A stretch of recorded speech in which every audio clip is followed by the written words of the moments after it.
மக்கள் எல்லாத்தையும் உன்னிப்பா கவனிச்சிட்டு இருக்காங்க. அதனாலதான் சொல்றேன், உங்களுக்கு நீங்க கொள்ளையடிச்சு வச்சிருக்கிற காசு தான் துணை.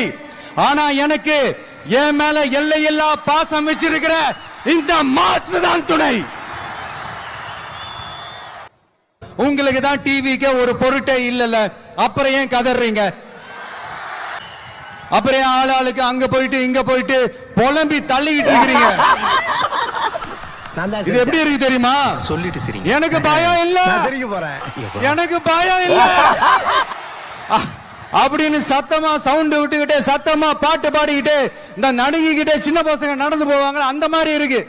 முதல்ல மண்டையில இருக்கிற கொண்டைய மறைங்க சார். ஒரு பேரை சொல்லிக்கிட்டு பெரியார் பேரை சொல்லி கொள்ளையடிக்கிற இவங்க தான் நம்மளுடைய அரசியல் எதிரி. மக்களை நீங்க சொல்லுங்க, நம்மளுடைய அரசியல் எதிரி யாரு? நம்மளுடைய கொள்கை எதிரி யாரு?